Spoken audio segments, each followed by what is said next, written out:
2024 में विधानसभा में किसकी बनेगी 2024 में कौन बनेगा अगला प्रधानमंत्री? जी हाँ दोस्तों, इंडिया महागठबंधन की सरकार बनेगी या फिर मोदी बनाएंगे अपनी सरकार? दोस्तों आज का ताज़ा ओपिनियन पोल जानेंगे। जी हाँ दोस्तों, विधानसभा का ताज़ा ओपिनियन पोल एक एक राज्य की आपको सीटों के बारे में बताएंगे, किस पार्टी को कितनी सीटें एक एक राज्य में मिल रही हैं और 2024 में कौन अपनी सरकार बना रहा है। वीडियो में बने रहें, वीडियो को लाइक करें, शेयर करें, चैनल को सब्सक्राइब करें। तो चलिए पहले राज्य की बात कर लेते हैं, पुडुचेरी की। तो दोस्तों यहाँ पर कुल विधानसभा की एक सीट है। एक सीट में से यहाँ पर बीजेपी के खाते में एक भी सीट नहीं जा रही है, वही आईएनसी के खाते में एक सीट जा रही है। अन्य पार्टियों का सफाया हो रहा है। वही पंजाब की बात करें तो यहाँ पर विधानसभा की 13 सीटें हैं। 13 सीटों में से आईएनसी के खाते में 8 सीटें जा रही हैं। बीजेपी का सफाया हो रहा है और यहाँ पर अन्य पार्टियों के खाते में 5 सीटें जा रही हैं। वही त्रिपुरा की बात करें तो यहाँ पर विधानसभा की 2 सीटें हैं। 2 सीटों में से यहाँ पर आईएनसी का सफाया हो रहा है और यहाँ पर बीजेपी के खाते में 2 सीटें जा रही हैं, अन्य पार्टियों का सफाया। मेघालय की बात करें, मेघालय में विधानसभा की 2 सीटें हैं। 2 सीटों में से वही आईएनसी के खाते में 1, बीजेपी के खाते में 1, अन्य पार्टियों का खाता 0 से खुल रहा है। तो यहाँ पर बात की जाए आईएनसी और बीजेपी की बराबर टक्कर देखने को आपको मिलेगी। वही राजस्थान की बात करें तो राजस्थान में 25 सीटें हैं। 25 सीटों में से 14 आईएनसी के खाते में, 8 बीजेपी के खाते में, 3 अन्य पार्टियों के खाते में जा रही हैं। वही चंडीगढ़ की बात करें तो चंडीगढ़ में 1 सीट है। 1 सीट में से कांग्रेस के खाते में जा रही है, बीजेपी अन्य पार्टियों का सफाया हो रहा है। वही गोवा की बात करें तो यहाँ पर विधानसभा की 2 सीटें हैं। 2 सीटों में से आईएनसी को 1 मिल रही हैं, वही बीजेपी के खाते में 1, अन्य पार्टियों को 0 सीटें मिल रही हैं। उड़ीसा की बात करें तो यहाँ पर उड़ीसा में लोकसभा की विधानसभा की 21 सीटें हैं। 21 सीटों में से बीजेपी के खाते में 7, वही आईएनसी के खाते में 6, अन्य पार्टियों का खाता 8 से खुल रहा है। वही मध्य प्रदेश की बात करें तो मध्य प्रदेश में यहाँ पर विधानसभा की 29 सीटें हैं। 29 सीटों में से आईएनसी को 11 सीटें मिल रही हैं, बीजेपी को 13 और अन्य पार्टियों के खाते में 5 सीटें जा रही हैं। तो यहाँ पर देखा जाए बीजेपी को काफ़ी अच्छा फ़ायदा हो रहा है। हिमाचल प्रदेश की बात करें दोस्तों, हिमाचल प्रदेश में यहाँ पर विधानसभा की 4 सीटें हैं। 4 सीटों में से 1 सीट आईएनसी के खाते में जा रही है, बीजेपी के खाते में 2, अन्य पार्टियों का खाता 1 से खुल रहा है।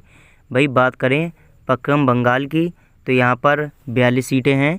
42 सीटों में से 17 यहाँ पर आईएनसी के खाते में जा रही हैं, 6 जा रही हैं बीजेपी के खाते में, 19 सीटें जा रही हैं अन्य पार्टियों के खाते में। झारखंड की बात करें तो यहाँ पर विधानसभा की 14 सीटें हैं। 14 सीटों में से आईएनसी के खाते में 7, बीजेपी के खाते में 6, अन्य पार्टियों के खाते में 1 सीट जा रही है। दोस्तों कर्नाटक की बात करें तो यहाँ पर 28 सीटें हैं। 28 सीटों में से 17 आईएनसी के खाते में जा रही हैं, बीजेपी के खाते में 7, अन्य पार्टियों के खाते में 3 सीटें जा रही हैं।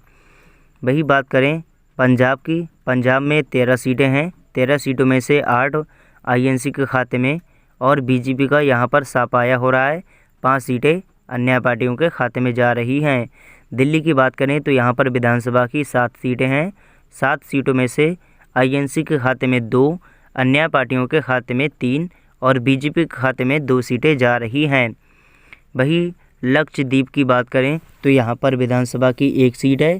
दोस्तों 1 सीट में से यहाँ पर आईएनसी को मिल रही है, वही बीजेपी और अन्य पार्टियों को बड़ा झटका लग रहा है। वही महाराष्ट्र की बात करें, महाराष्ट्र में कुल विधानसभा की 48 सीटें हैं। 48 सीटों में से 17 बीजेपी के खाते में, 18 जा रही हैं और यहाँ पर आईएनसी के खाते में 17, अन्य पार्टियों के खाते में 13 जा रही हैं। तो वही बात कर लेते हैं अंडमान की, तो यहाँ पर विधानसभा की 1 सीट है। तो यहाँ पर कांग्रेस का सफाया हो रहा है और बीजेपी के खाते में 1 सीट जा रही है। वही मध्य प्रदेश की बात करें तो यहाँ पर विधानसभा की 25 सीटें हैं। 25 सीटों में से 12 सीटें जा रही हैं आईएनसी के खाते में, 9 सीटें बीजेपी के खाते में, 4 अन्य पार्टियों के खाते में जा रही हैं। उत्तराखंड की बात करें तो यहाँ पर विधानसभा की कुल 5 सीटें हैं। 5 सीटों में से 3 आईएनसी के खाते में, बीजेपी के खाते में 2, अन्य पार्टियों का खाता 0 से खुल रहा है। भाई ओपिनियन पोल के माध्यम से बात की जाए 26 सीटों गुजरात की, तो यहाँ पर 26 सीटें हैं, तो 9 सीटें आईएनसी के खाते में जा रही हैं, वही 14 जा रही हैं बीजेपी के खाते में और 3 जा रही हैं अन्य पार्टियों के खाते में।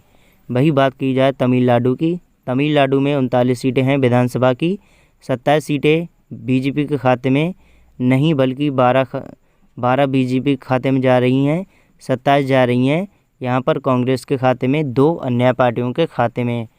उत्तर प्रदेश की बात करें सबसे बड़े राज्य की, तो यहाँ पर विधानसभा की 80 सीटें हैं।